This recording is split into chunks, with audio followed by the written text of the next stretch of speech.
So you can answer to all our questions because it's not only mine, it's only all the... When you're talking about off-plan, for example, off-plan mainly when it comes to financing for non-residents, it's only at the time of handover. Say I'm a French citizen, a French resident, and I want to buy something in the UAE, okay? Cases where clients have come to me after the first bank rejected them, and usually they go to their own bank, right? Okay. In Dubai, I have my company or I work for someone.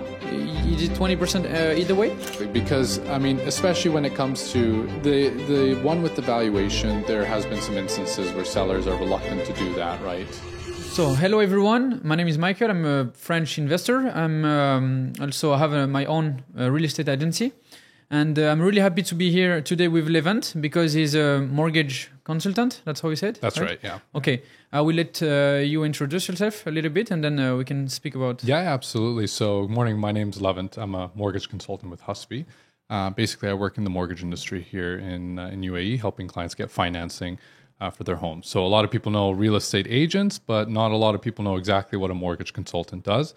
So essentially, I work with all the banks in the country, and I help get clients financing based on the best bank for them. Okay, so I'm really happy to have you today because basically, since I have my agency, I get millions of questions about loans for residents, for non-residents, about like refinancing also. So that's good. We're here today, so you can answer to all our questions because it's not only mine, it's only all the people asking me questions. So that's really good. Yeah, absolutely. So the first question I get asked all the time is it possible to get a loan for non-resident? You need I'm French. Most of my clients are from Europe or Russia or some, so because I speak Russian, and they ask me the same question. Is it possible to get a loan if I'm a non-resident of the UAE?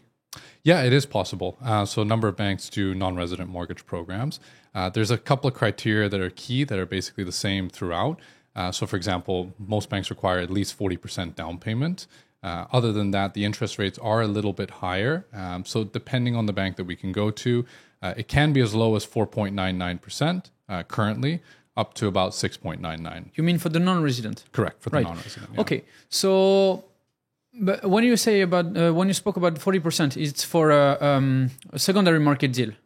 Correct. Yeah, secondary market. So when you're talking about off-plan, for example, off-plan mainly when it comes to financing for non-residents, it's only at the time of handover. Right. That's correct. And most of them have a payment plan that requires 20, 30, 40% even throughout the construction period. So even more. Maybe 50, 60%. I've seen a 90% now. Yeah, right? yeah. So 90 Imar is doing it. Exactly. Yeah, that's correct. That's so correct. 10% at the end. So in that case, then you're going to satisfy that requirement anyway through the payment plan. So you just have to do 60% or less at the time of handover. That's what the bank will do. Okay. Do you advise the people who want to buy off plan to check with you, for example, with the mortgage consultant first, or it's only at the time of the handover? You know what I mean? Because sometimes they want to be sure they can buy the property and to assure to get a mortgage after. Yeah, absolutely. I mean, I recommend at any point in the process, speak with a mortgage consultant. But when it comes to off-plan, a lot of people think, okay, well, it's too early to get a mortgage right now. Right. So there's no point in talking to somebody. It is true that it's too early to get the mortgage. However, it is worth still talking to a consultant, getting an idea of what your financial picture looks like now. Double check, right? Exactly. So, double check. Basically, can you qualify for the mortgage today, right? If you can, then there's a greater chance that you will qualify at the time of handover. Right. Obviously, that's going to be in 2-3 years. The market might change. Right. But at least you'll have the reassurance that today you can qualify. Okay, so today we will be speaking about what people need to be qualified to get a mortgage. For sure. Okay. Yeah. So let's say I'm a French citizen, a French resident, and I want to buy something in the UAE. Okay. So let's say I want to buy something off plan. My payment plan is 50-50. So let's say the property is worth 1 million dirhams. Okay, so I will have to pay 500,000 dirhams during the construction, and the 500,000 will need to be financed. Correct. Right? Yeah. Okay, so what do you check? Which document do you ask me? So it depends on the bank we're going to, right? Depends a little bit on your profile as well. So first of all, are you salaried? Do you work for a company or do you own your own business? Okay, right? We will do both cases. Let's say on the first example that I have a salary. Great. So if it's salary, for example, then the bank will ask to see a salary certificate from the employer, which is basically a document stating how long you've been employed, what your position is, what your pay is.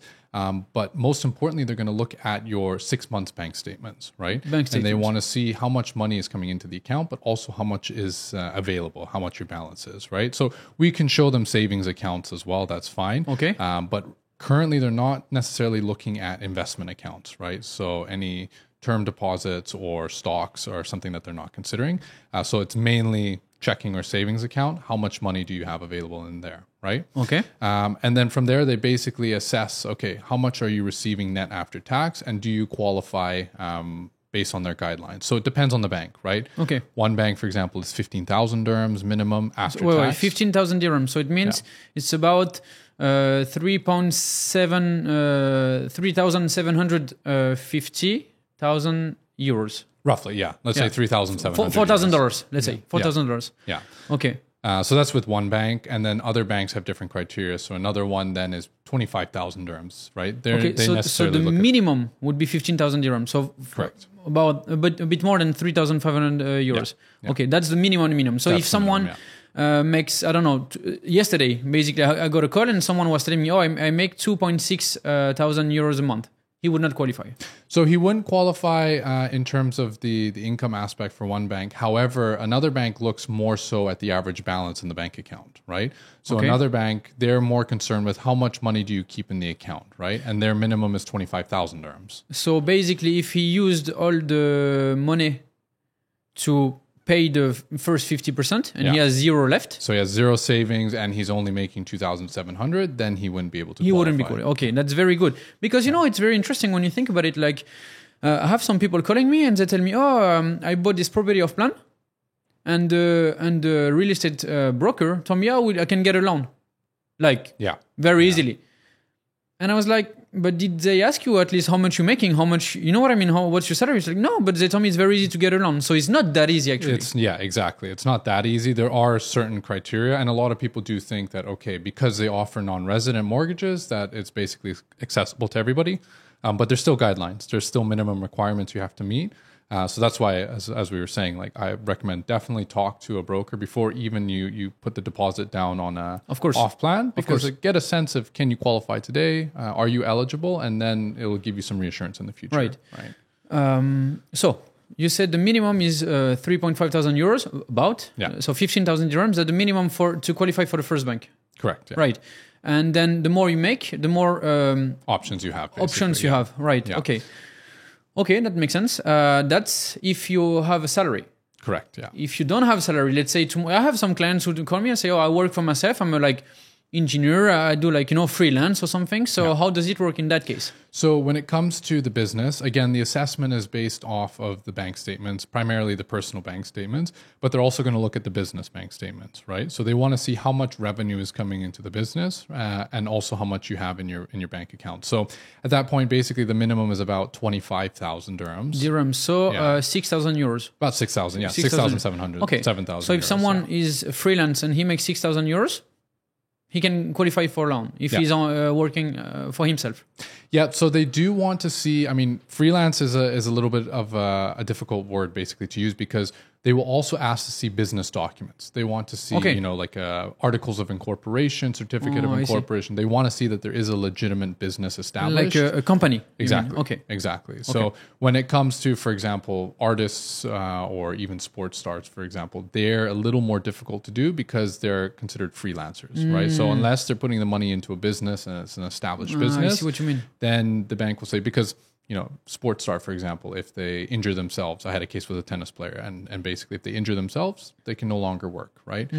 Or if it comes to the case of artists as well, it's the same thing. It's very dependent on basically getting gigs and getting referrals. I see what you mean. Also, I want to come back on what you said. You said that there is a minimum to have on the bank account if, to get a mortgage. So what's the minimum to have as a savings, you know? Again, that depends on the bank and depends on the profile. Okay, so basically, minimum. yeah, minimum. I mean, the one that does 15,000, for Right. example, they don't necessarily look for an average balance in the bank account. They're looking more at the salary, right? Okay. So you make 15,000 dirhams after tax. That's what we'll use to qualify. The other bank, the one that does look at a minimum balance, is 25,000 in both the cases of salaried and self-employed. Okay, understand. And depending on the options, you have different rates, so the bank which is giving you the first option for 15,000 dirhams, which they have higher rates than the other banks, or? So the one that does the 15,000, actually, they only have a variable rate. Right? Variable, only variable. Exactly, yeah. Okay. So right now, the IBOR is, depending if you're looking at 1 or 3 months, is anywhere between 5.2 to 5.4%, right? For non-resident? So IBOR is the central bank rate. Okay. Right? Okay. And then the bank adds a premium on top, right? Okay. So that can be, I mean, for non-resident, that's anywhere between, basically, let's say 2 to 3%. Right? Okay, so they would borrow at 7%. They would borrow at 7 to 8%, basically. Okay. Yeah. That's the first choice with the minimum salary. With the 15,000, yeah. Right, so they don't have the fixed rate, which is one big downside with them, right? Okay. The one that does have fixed rates, right? Basically, one of them is 5.49%, and the other one is 6.49%. 5.4%? Yeah, 5.49. For 5.49? Yeah. For non-resident? For non-resident, yeah. But they need to make more money. They need to make at least 25,000 dirhams. Yeah, so it depends. If they're salaried, they need to make 25,000. If they're self-employed, then they need to show 40,000. Oh, right? okay. Yeah, so they're. I mean, they have the lowest rate, but they also have one of the strictest criteria. Strictest. Basically, okay. Yeah. So basically, to sum it up, if I want the best rate, I need to make at least with the salary 6,000 euros or 10,000 euros if I'm working for myself. Yeah. Yeah, okay. Basically with that bank. And then again, the one who's more flexible is the one who allows 25,000 as the balance. They do have the higher interest rate of 6.49%. However, they have basically the highest probability of approving, right? Okay. And the other thing to note too is it's important, one thing I check is which bank you're banking with currently, right? For example, Standard Chartered or HSBC, they can actually do non-residents if you have an existing relationship with them outside of the country. Oh, I understand. So if you have somebody in France who is HSBC and they have to be Premier, for example, okay. Then they can actually access 4.99 as a rate. Right. I see. So they're going to have the lowest rate on the market. However, they must have a relationship. They must have Premier status. Since like years. Exactly. Already. So which bank is the best for the client just, again, depends on their overall profile. I understand. Also, another thing, it's strange that they take only in consideration the salary because, for example, in France, if I want to invest, okay, of course, they check my salaries, but they ask me, are you going to rent this property? If I'm going to rent this property, they take, let's say the rent is 100,000 dirhams a year. They take like 70% of these 100,000 dirhams like in consideration to pay back the loan because when you think about it, they do it as an investment and they want the loan. But I mean, even if they make zero in France, if they put the property for rent and they have only 40% left to pay, the rent will cover it easily. Yeah, so that's one policy here. It is available on the commercial side, but not on the residential side as of yet, where banks don't look at the potential rental income of a property, that's right? Sad so a bit. Yeah, like. It is difficult because, for example, I was a mortgage broker in Canada, and that's a big way that we used to get clients' approvals, right? Is they would purchase these properties for investment purposes. Right. So we could use the future rental income. We would have a valuation company come and basically state how much they think it can rent for. Right. But we don't have access to that here, right? So it's almost as if looking at either the property has zero occupancy or you're living in it, right? And based off of that, can you still afford the mortgage? I see what you mean. And also another question, you said that you need the 6 pay slip or bank statement. Yeah. Bank statement. Do they call the bank in France or no? So they want the 6 months bank statements from the bank, right? Now they need to be original, whether that's printed from their online banking or they take it from the branch. Now the other requirement is that all documents have to be in English, right? Okay.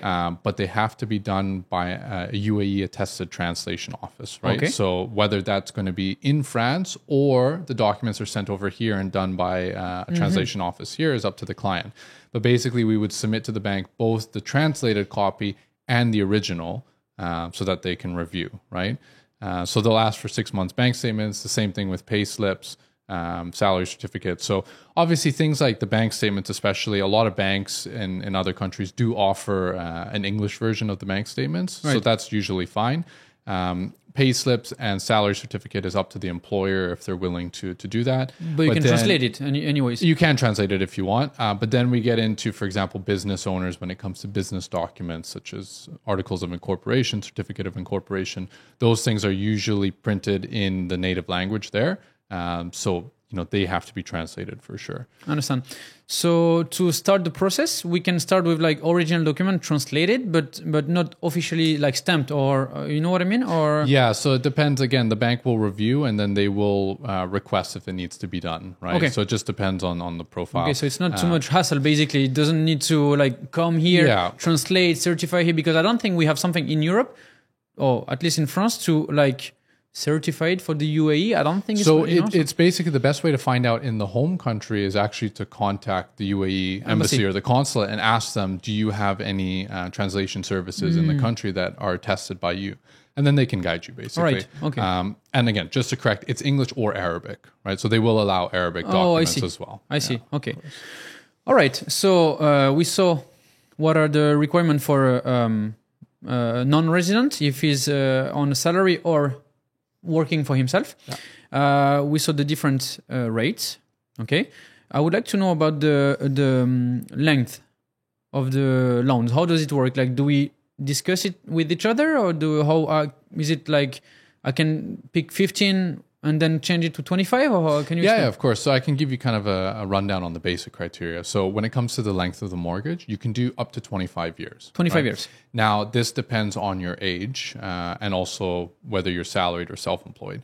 Okay. So 65 is the limit for salaried people or for non-residents. So the mortgage has to end by the age of 65. Okay, so if I'm 50 and I want to invest in the UAE, my maximum loan would be the 15 years. Correct, yeah. Okay. Yeah. There is a way to get it up to 70, and that's either if you're Emiratis or if you are a business owner in UAE, right? Okay. So non-resident business owners are still 65, but within the UAE, they can go up to 70. There is one or two banks right now that are doing some exceptions for salaried cases where they can go up to 70 as well. But right? mostly it's 65. But mainly it's 65. Okay, yeah. Okay. So that's the maximum length is 25 years for the mortgage. When it comes to the rate, right now, I mentioned variable, I mentioned fixed. So to kind of explain what those are, fixed rate is basically, as the name says, where the rate is fixed for X amount of time, right? Okay. So you can get 1, 3, 5, even 7-year fixed rates with the bank. So they will lock your rate in for that period of time. At 5 something, right? Depends. Like right now, the lowest rate is 3.99. Okay. Right? For residents. For residents. But for non-resident, the lowest is... It's the 4.99 with HSBC if you have an account. Otherwise, with just any bank, or not any bank, but with any profile, really 5.49% is the 5.4. lowest. Yeah. So they can fix this 5.49 at... for 3 or 5 years. The bank gives the option. But you just said 7.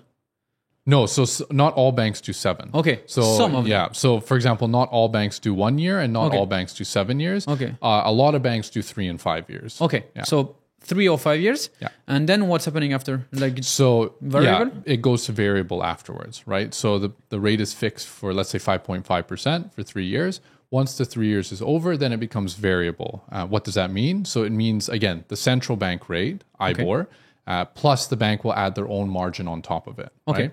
So whenever you hear the news about federal bank and the rate increases or decreases with the feds and the central bank, that's IBOR here. You mean from the US? From the US, yeah. So is it correlated to the US? Yeah, so we're pegged very closely to the US, right? Okay, so if the US is going down, then the federal bank is going down. Go down as well. Yeah. So basically, if it's variable, it's not a bad thing. It can be lower than 5.49.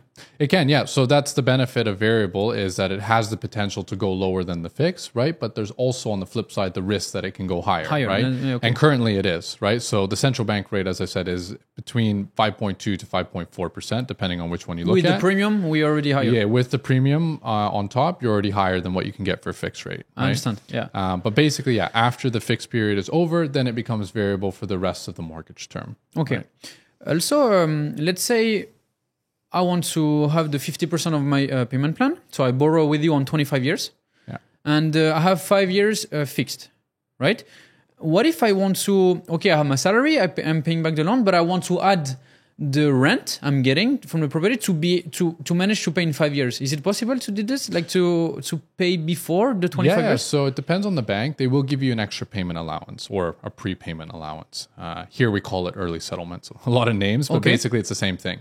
What it is some banks will give you an allowance up to, for example, 30% every year, where you can make a payment towards the mortgage, right? And that payment, there's no cost, there's no penalties. That payment goes straight to the balance of the mortgage, which reduces your interest and reduces the length of the mortgage as well. Okay, right? So basically, to come back to my example where I borrow 500,000 dirhams, if I can pay 30%, so it's 100,000.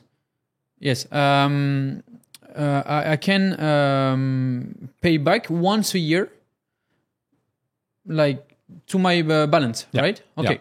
So I can reduce the loan, right? Exactly. So now remember, it's on the balance, not the remaining amount, right? So for example, let's say the mortgage is 500,000, right? And the allowance is 20%, right? That means in the first year, you can pay 100,000 dirhams, right? So you pay that, the balance then becomes 400,000 dirhams, right?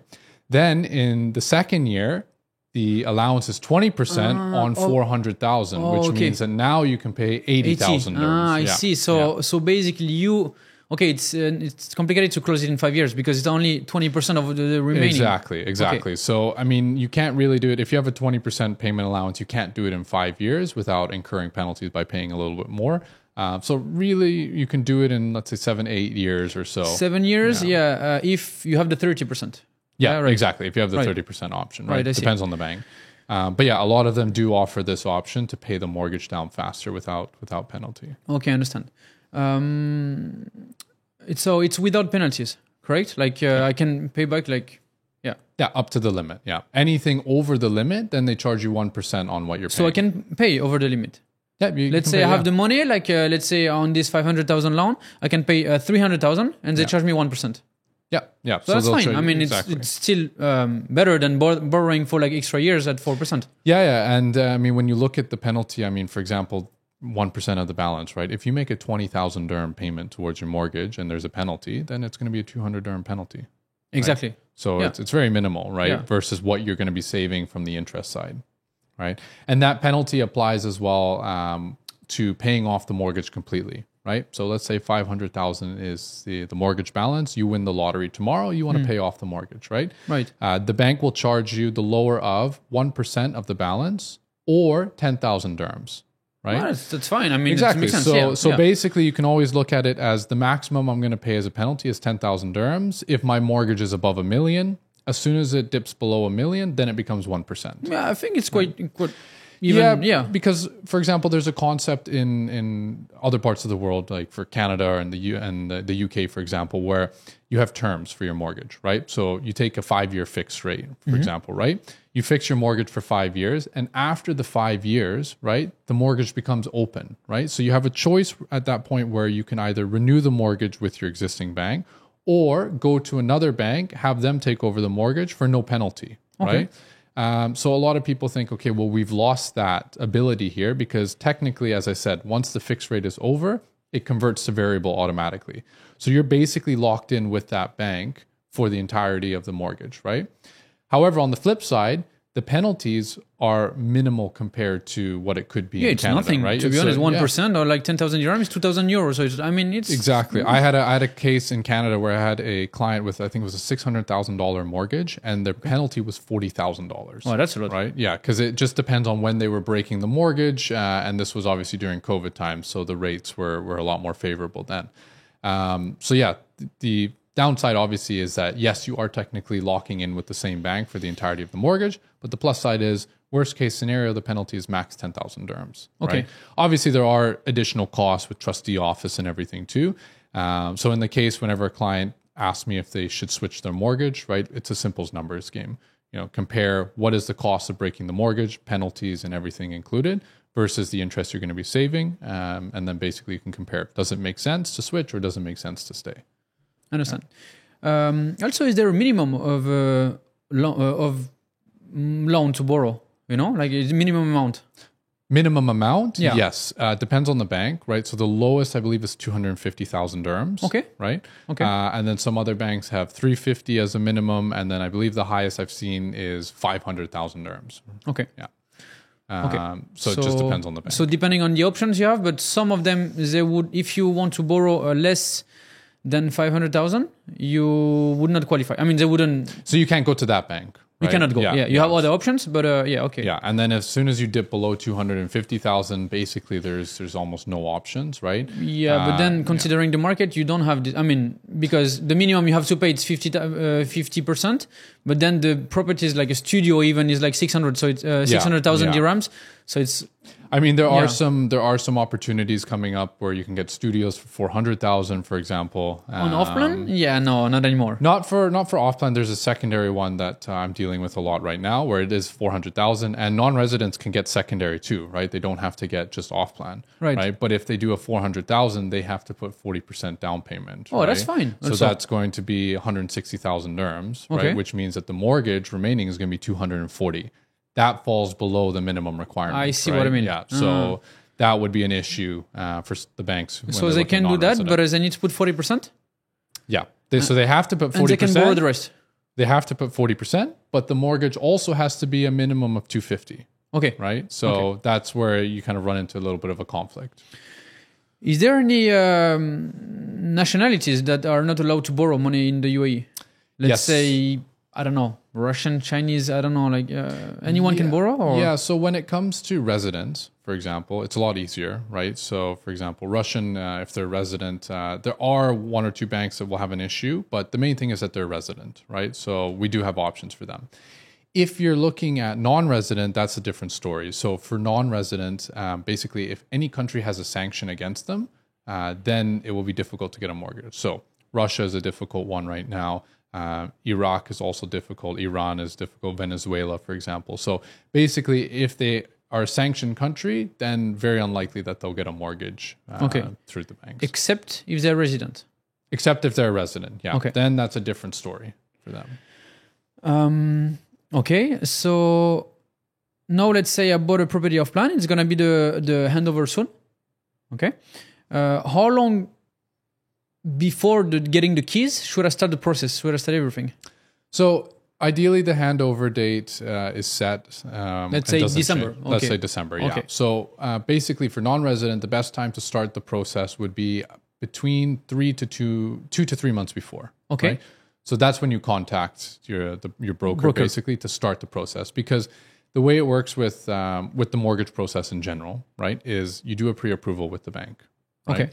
So the bank will look at your profile and determine how much they're willing to lend to you. Right? Okay. It's not property dependent just yet. This is just a pre-approval on your profile. Like in the US, right? They do that too. Yeah, so they do it as well. So they check on your documents and say, okay, to this person, we're ready to give him 500,000 dirhams or 1 million dirhams. Exactly. Right. How long do they take to give the answer? Or, you know? So for residents, it depends on the bank. You can get it as quick as 2 days. That's called an approval in principle. That's a little bit of a different type of approval, basically.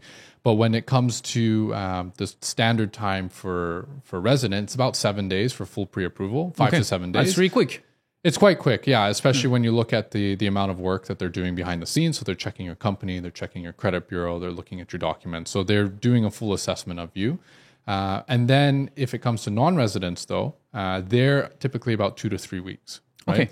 So they do the same process, but they also have a compliance component as well, where they check the client's profile outside the country. They check the name search as well. Really? So what do they check? Let's say tomorrow I have a client who wants to borrow for his handover, and before the handover, what would they check on him? So what they would do is there's things like world search, for example. So they're going to check the name to make sure that there's no criminal record or any issues, right, where the client has any warrants out for them. Very interesting. So that's why it takes a little bit longer to do the compliance side of things when it comes to non-residents, right? And then the pre-approval process itself is very typical, right? They're just reviewing the documents. They do the same things than for a resident, right? So yeah, compliance is where the time kind of goes when it comes to non-residents. Okay, so you advise to start 2 to 3 months before, Yeah. but the process takes 3 weeks only, right? But just in case, if it's longer, right, or something. Exactly. Like, so right. the main reason is because basically once they do the pre-approval and they issue it, in the case of non-resident, it's valid for 2 months, right? Okay. Now, more importantly, handovers. Let's say it's set for December. 9 times out of 10, it's going to be delayed. Right? Whether it's a couple of weeks or even a couple of months, there's a chance it will be delayed, right? So it's good to get the pre-approval in place and be ready for when the handover comes, right? So that it's everything's set and good to go. But the main point is you want the bank to do the review. They look at everything and they basically issue the pre-approval before the handover so that you know you're ready, right? Okay. Because you don't want to end up in a situation where handover is next month, right? And you start the process and then you get the notice and then you find out this bank won't allow you to get the mortgage or won't finance you. Then you have to switch gears to another bank. Did it happen to you already? I mean, to one of your clients? Or? It has happened before. So I've had cases where clients have come to me after the first bank rejected them, and usually they go to their own bank, right? Okay. So they've got rejected by their bank, and then they come back to me basically in the 11th hour, and they say, okay, I need to find a backup solution.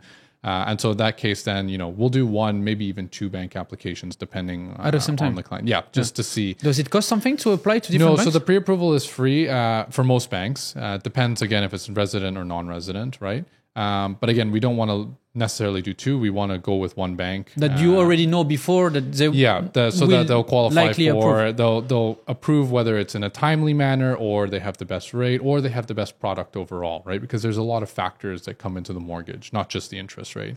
But yes, I've had cases where they've come to me at the 11th hour, they've had a contract signed, they need to complete in 1 month. So we've had to get the process going quick, right? So this is the situation you want to avoid.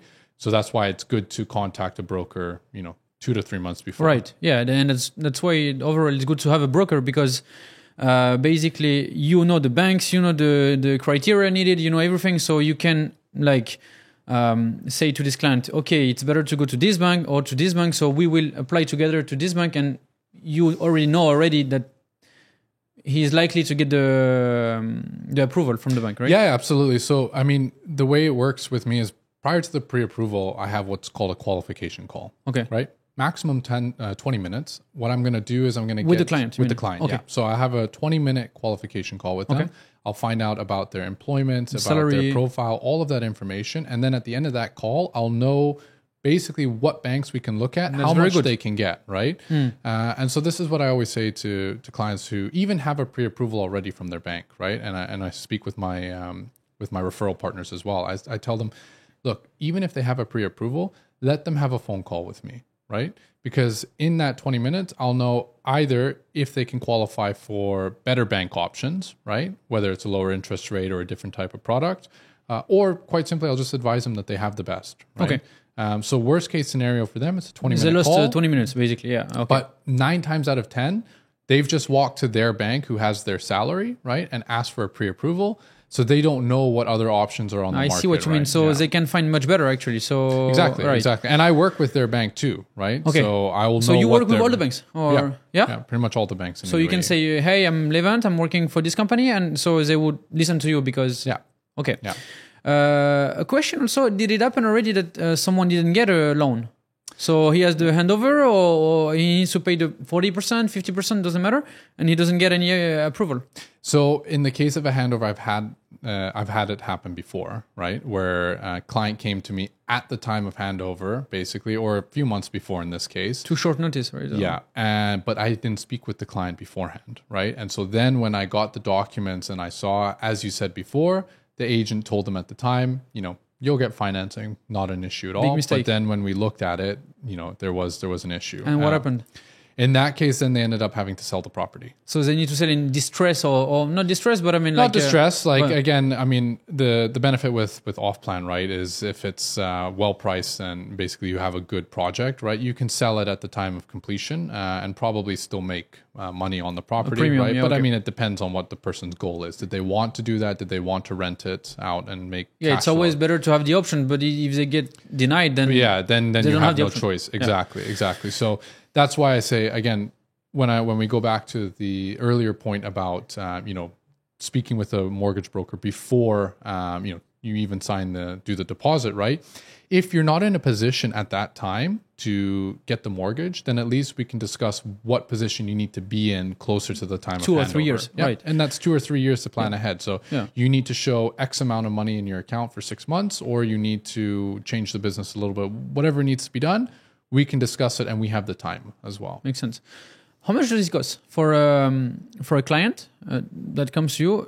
Do they pay you? How? No, so generally the service is free. Okay, right? Which is so the bank pays you. Exactly. Right. Exactly. Okay. Can you disclose a little bit how much does it cost to? It varies. So to be honest, it's not that I can't. It's just that the figure changes a lot. It depends on what volume we're doing with the banks, which bank it is, right? So, but generally, the main point for clients is that the service is free for them, right? So by going with me, even if we went to their own bank, they're not paying anything additional. But on the plus side, it's like they've just walked into 13 banks at the same time. Right. And found out all their products. Yeah, it's a little bit like a client going with a real estate broker, because the developer pays the broker. So now it's the bank paying the broker too. Paying the mortgage broker. Yeah, exactly. So he would be paying the same things, the same fees going directly to the bank. Yeah. Right. Yeah. So basically the bank is paying us to bring them over, because banks know that, people do want to see what options they have.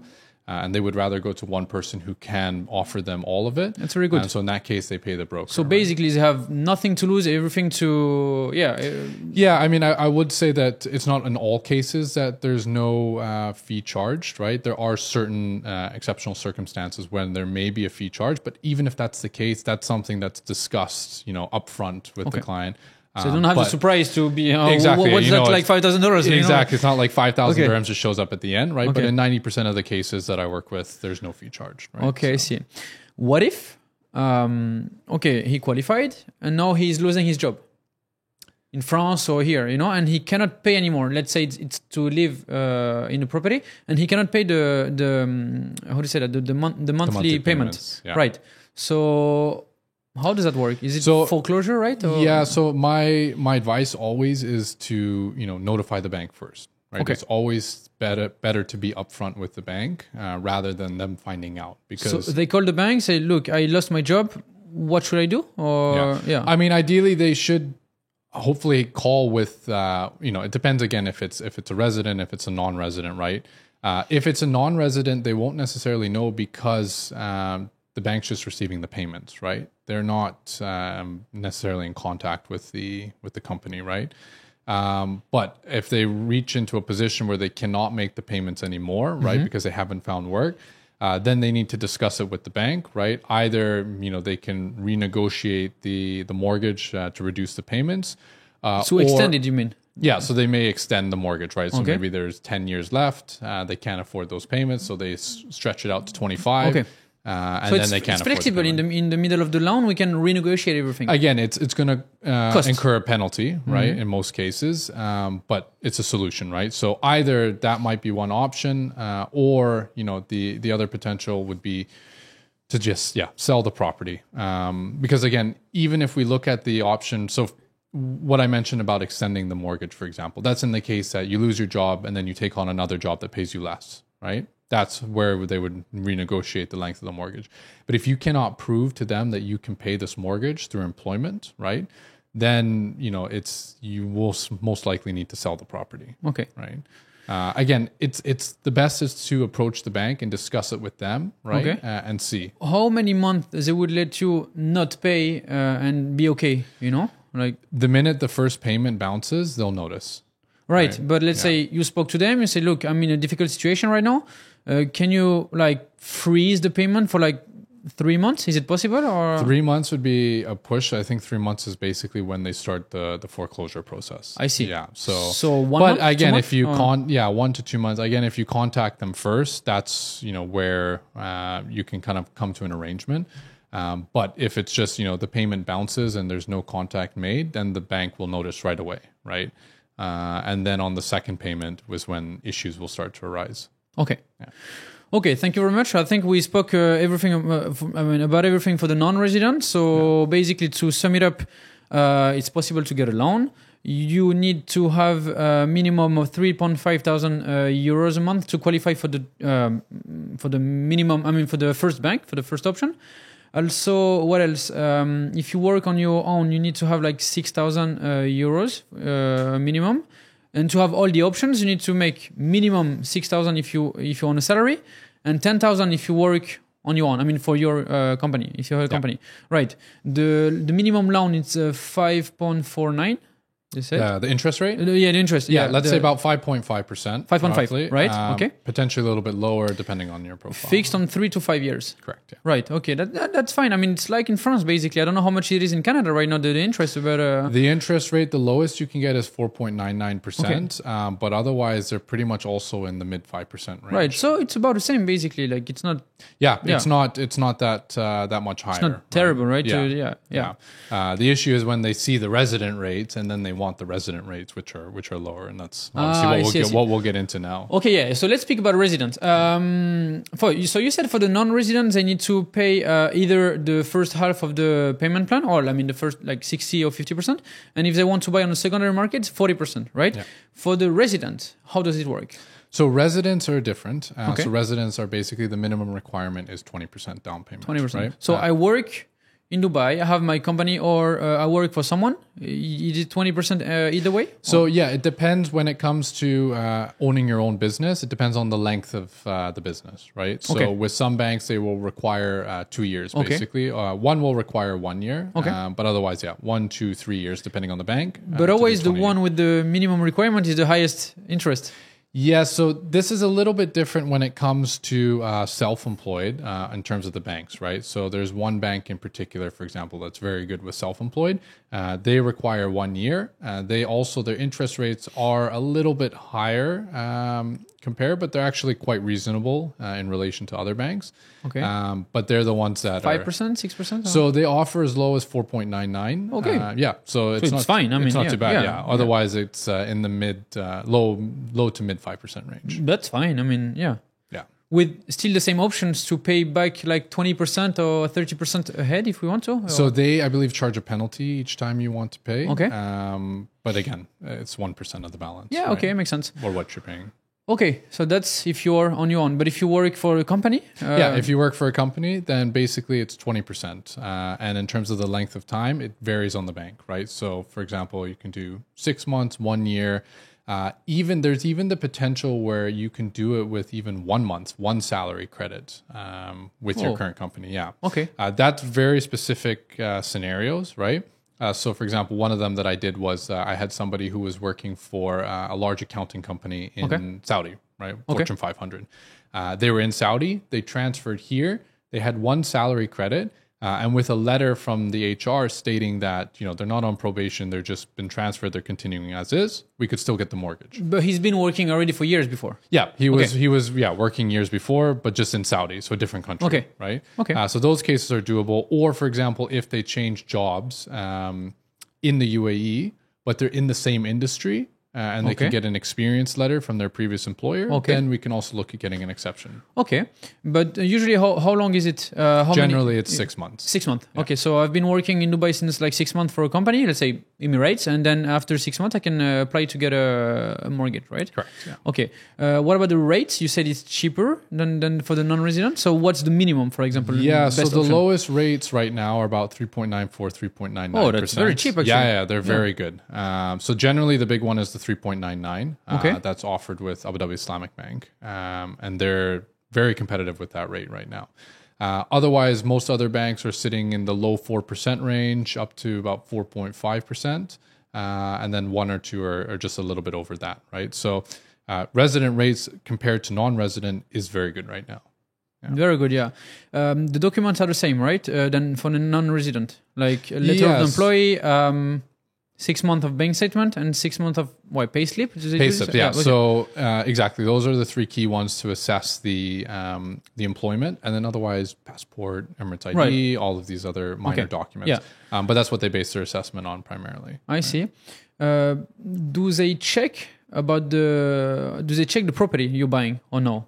So what happens is, again, it's the same case. They do a pre-approval based on your profile. Okay. Right. So the pre-approval is not related to the property. They're just saying we're willing to lend you X amount, right, based on your income, your current debts, and your profile overall. Then when you get to... How long does it take, this pre-approval? Depends. Like I said, it could be 2 days, as quick as 2 days, or even 1 day, really? Depending on the bank. So I go and in 2 days... Yeah, so this is called an approval in principle. And it's offered by a few banks. And what it is it's basically a system-generated pre-approval. So they put in the numbers, and then the computer spits out a mortgage amount. Right? So they check with them, yes or no? Exactly. That's cool. And not even yes or no. They'll just say, okay, we'll give you 2 million dirhams, right, based on your income. Wow, yeah, that's nice. It is nice in terms of getting something quick. However, what they do is, as I mentioned before, other banks take 7 days because they do a lot of the legwork up front. They do the credit check, they do the employment check, they do a lot of these things. Whereas the banks that do the approval in principle in 1 to 2 days, they leave that towards the end when you're getting the final offer letter.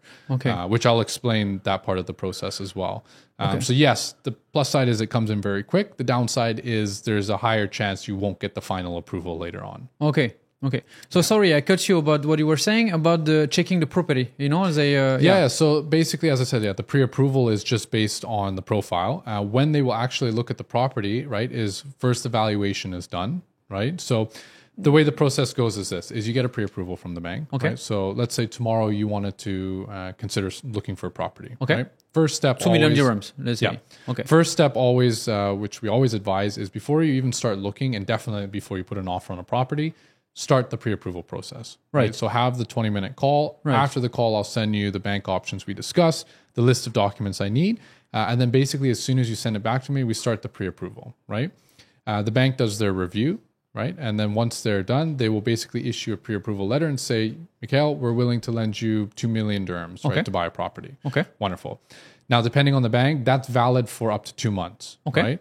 So that gives you 2 months basically to find a property, right? And when you're doing that search, right, you'll know that you have the bank's backing already. Right. That's good. So yeah, especially when you find, okay, tomorrow you find your dream unit, right? You want to put an offer in. A, you already know you're ready from the financing side, so you're confident putting the offer in. B, in this environment too, if you're not a cash buyer, the next question the seller asks is, do you have a pre-approval? Right. Because they want to make sure that they're not wasting their time, basically, with somebody who has a chance of not getting approved. Like a dreamer or whatever. Yeah. Exactly. Yeah. And B, it also shows your seriousness, right? You've already done the steps to get ahead as much as possible before you found the property.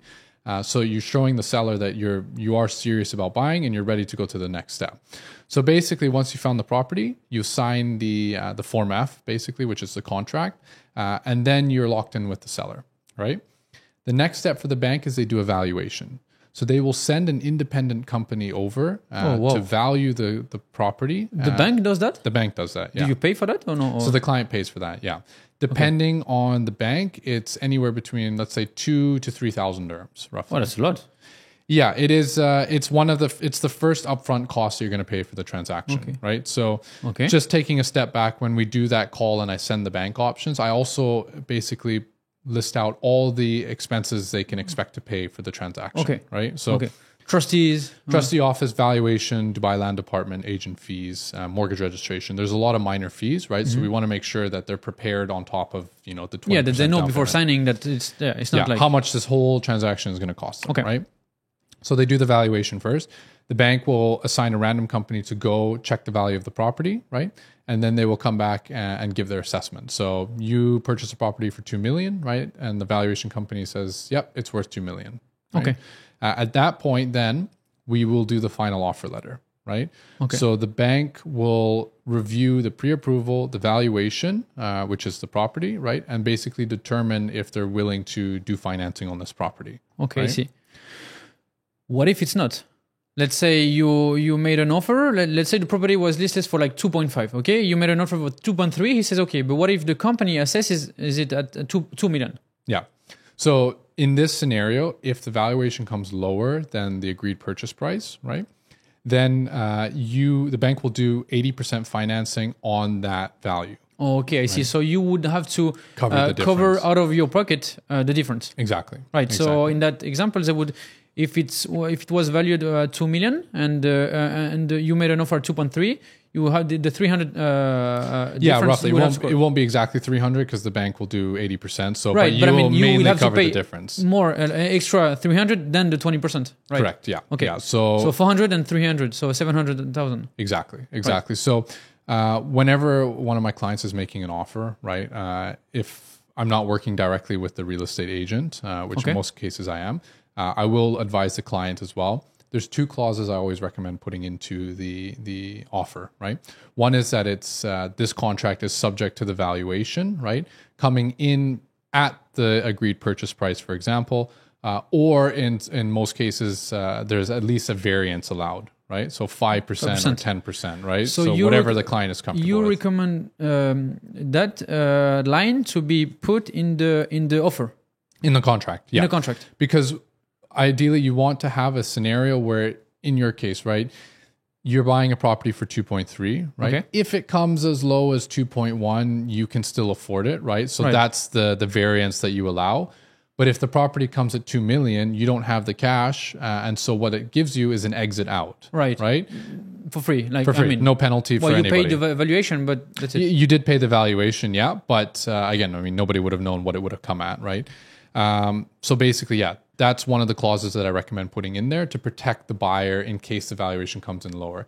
Usually it's not the case, right? A lot of people are worried and they hear horror stories about valuations coming in lower. But at the end of the day, when you're working with a real estate agent, right, they're doing their due diligence in the background, right? They're looking at what are the comparable sales in the area. Is this unit really worth what it's listed for? And vice versa, the seller's agents are usually doing the same, right? They can't ask for an extravagantly high price because then they won't attract buyers, right?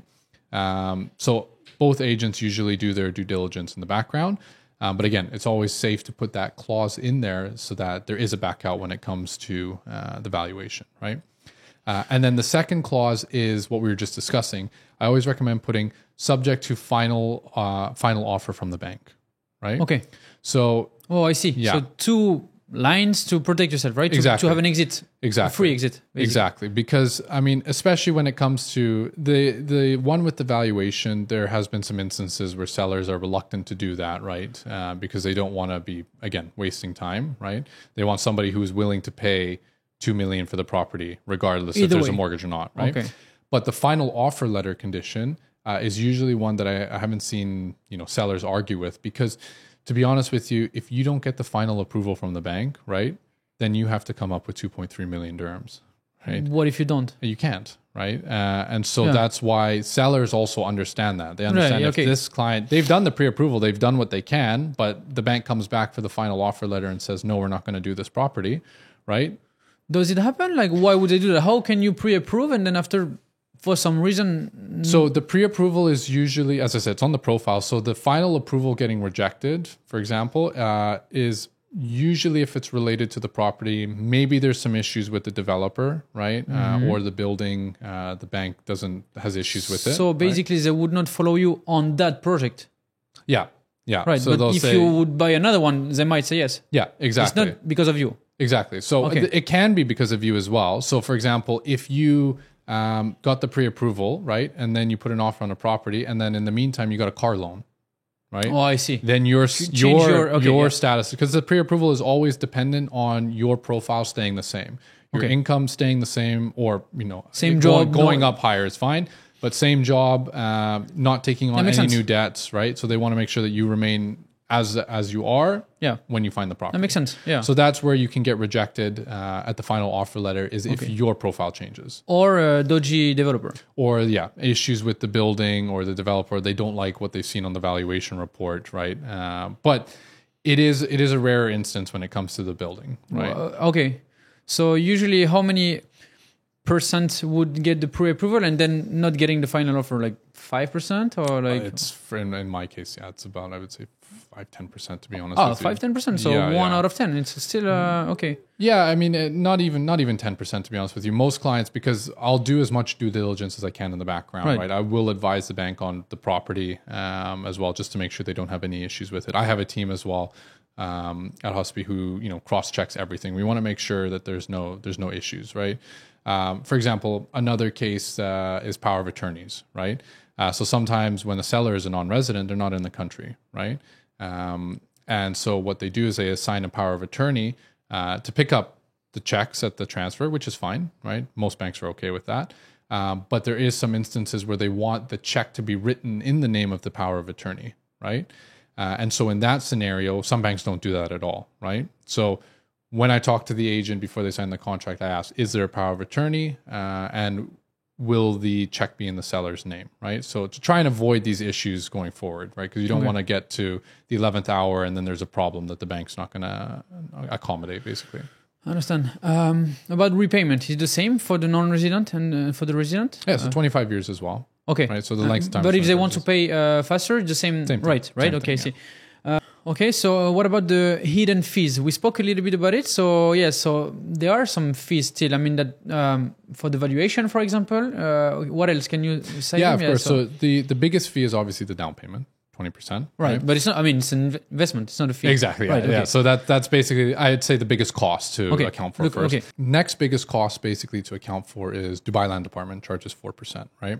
This varies by the Emirates, by the way. So Dubai charges 4%, Abu Dhabi charges 2%, for example. Oh, okay. But this is the next biggest cost. And then the second biggest cost after that is usually the agent fee, right? So they will charge on average about 2%. 2%, right? that's correct. Yeah. So that's 6% on top. Now, one thing to note is some banks can finance up to 80% of that fee. Right? Okay. So you include it in the mortgage. Oh, that's interesting. Yeah. Okay. So what they're doing is they're kind of removing the upfront cost for you, right? Okay. So yes, you still pay 20% of that fee. They're not doing 100%. Right. Okay. Right. But it's saving you. Yeah. Instead of spending basically 6%, right? You're doing 1.2%. Okay. Right. So can you say roughly how much are the costs? Like not the DLD, we know it, the agent fee, okay. But the extra cost, like the trustee, the valuation is like, so there can you go up to 10,000 dirhams? Or, yeah, of course. So they're either set costs or they're variable costs based on the property price, right? So for example, the next cost is bank processing fee. Okay. Usually 0.5% on the mortgage amount plus VAT, right? Next, there's the mortgage registration fee, right? Which is, again, 0.25% plus 280 based on the mortgage amount, right? That's a DLD fee. And then trustee office is usually 4,200. There's also title deed, which is 580. And then there's valuation, which again varies between 2,000 to 3,000 roughly, depending on the bank. All in all, basically when you're preparing for a transaction, right? If you don't want the fee financing, right? So you're going to pay the 4% and the 2%, you should prepare to have 27% of the property. So that's down payment. Okay. Plus, including down payment. Okay. Yeah. So not on top of that. Yeah. No. Okay. So basically, what you're saying is down payment 20%, 4% the DLD, 2% the agent, 1% everything else, and 1%. Okay, that's fine. That's fine. Yeah. Okay. And then again, if you want to get the DLD and the agent finance, right, then you're looking at basically about 22.5% roughly to all in. Yeah. I understand. All right. I think we saw a little bit everything for the resident and non-resident. I would like to have a word about the Islamic loan. I don't know how. Yeah. Can you say a little bit about, because it's only for the GCC people, or how does it work? No. So the Islamic mortgages, right? So that's Sharia compliant mortgages, basically. Sharia. Okay. Yeah. And what it is instead of using interest, right, they charge profit, right? Because interest is against Sharia law. So what happens in this instance is, in terms of the mortgage, the process is very similar, the pre-approval, the valuation, and all that.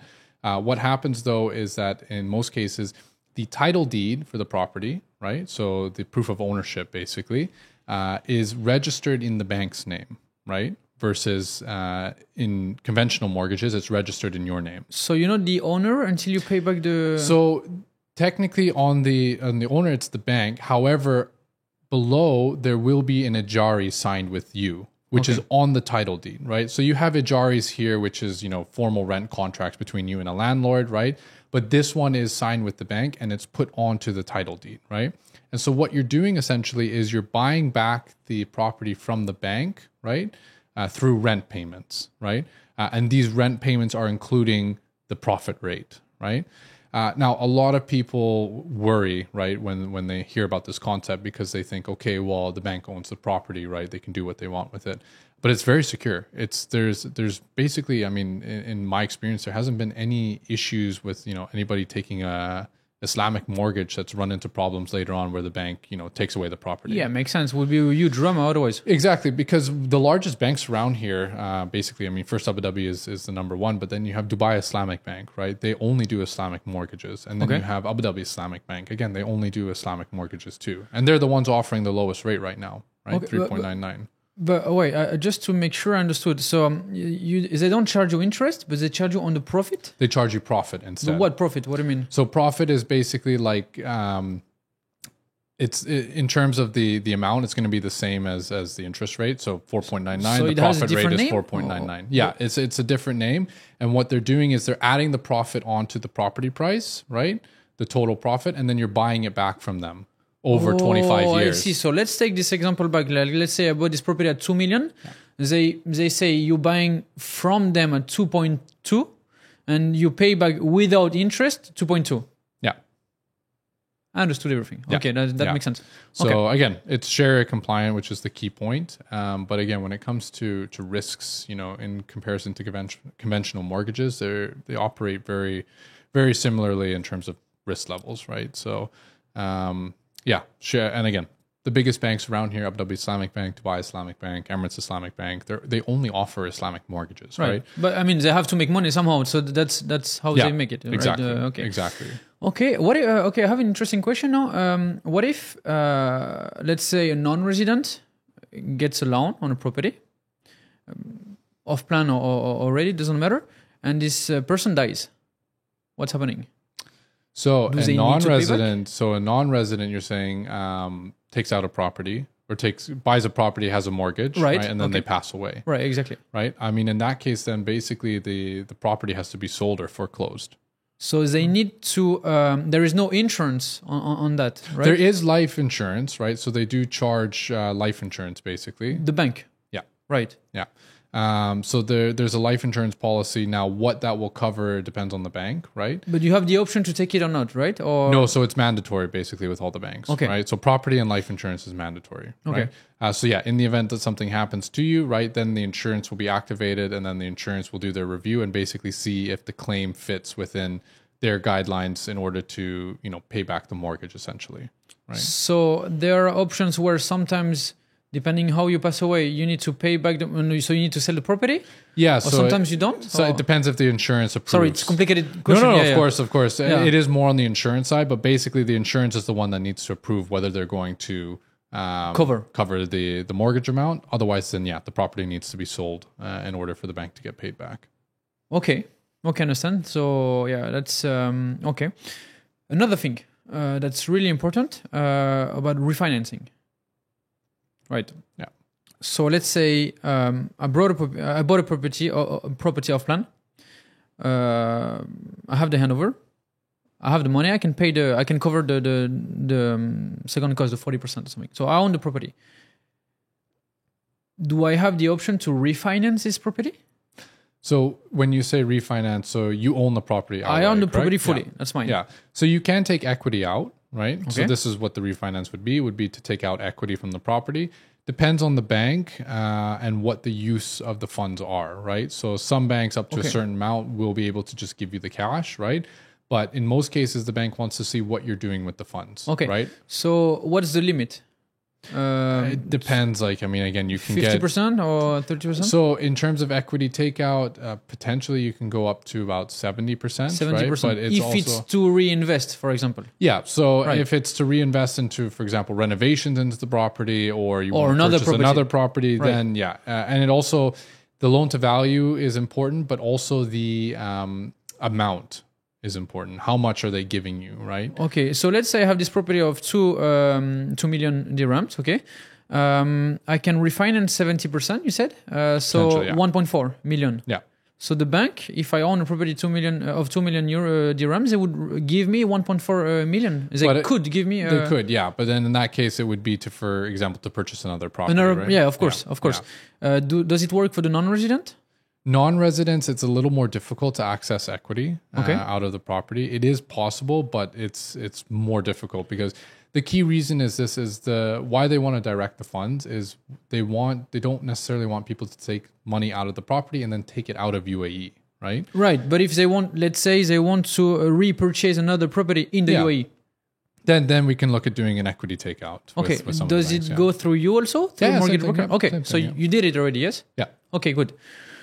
Okay. So basically it's even better sometimes if you can cover the property and then the 70%. Yes. Well, in the case of non-resident, it's 60% then. 60%? Yeah, Okay. so the guideline still applies, But right? still, sometimes like you said that there are some payment plans, it's like 90-10. Yeah. Or 80-20. For example, Shoba, they do 80-20. Yeah. It would be even better to put the 20% out of your pocket, if you can, obviously. Yeah. Finish it refinance and then refinance afterwards. Right. Yeah, So you can do that. Depending as well on the profile in the bank, you can even do equity releases from a handover. So basically, again, if you've paid 80%, right? Okay. You can get the bank to finance the 20% and even give you 10 or 20% out of the property at the same time. That's right? nice. That's nice. That's more restricted on who we can do that with, but it is a potential option to do, depending on the project, depending on the bank. So they would put how do they cover themselves? They put like I don't know how to say that in English, but they put they own the property the time they register a charge. A charge, okay. Yeah. So it is the same case where there needs to be a title deed in place. This is only at handover, right? But basically, the property is completed, right? There is a title deed in place, and the bank, it'll be in your name with the bank having a charge on it. Okay. Right? So if you cannot repay, they have the hand of the property, basically. Exactly. Okay. Exactly. So just to understand, let's say I purchase this property 2 million. So a resident or non-resident, let's say 60% for non-resident, he can get 1.2 out of it. Yeah. With this 1.2 million, so he can buy another studio or 1 bedroom, let's say, right? Yeah. Can he refinance this one? Which one? The new one he bought. The new one? So he wants to take it out. So basically take equity out of that one then, right? Potentially, yeah. But again, it's just based on can they afford it, right? So... Yeah, but let's say he does it for rental. So let's say like he put it for rent, the first one, 2 million. Yeah. And then the rent covers, if you get a rent on 25 years, it covers easily the 60%. Okay, so... I mean, it just depends on his timeline. Like, is he planning to buy 2 or 3 properties at the same time, for example, right? Then he might as well take out the 50, 60%, whatever it is, right?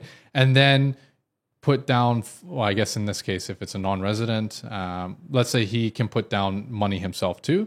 He can put down 40% on 2 properties and mortgage both of them at the same time. Oh, okay. Right? Or if he's not planning to buy anything until the future, right, then he can put down, everything he takes out of the equity release on the first one, buys the second one outright, and then in the future, then he can look at refinancing it, right? As long as they qualify, right, banks are flexible for this.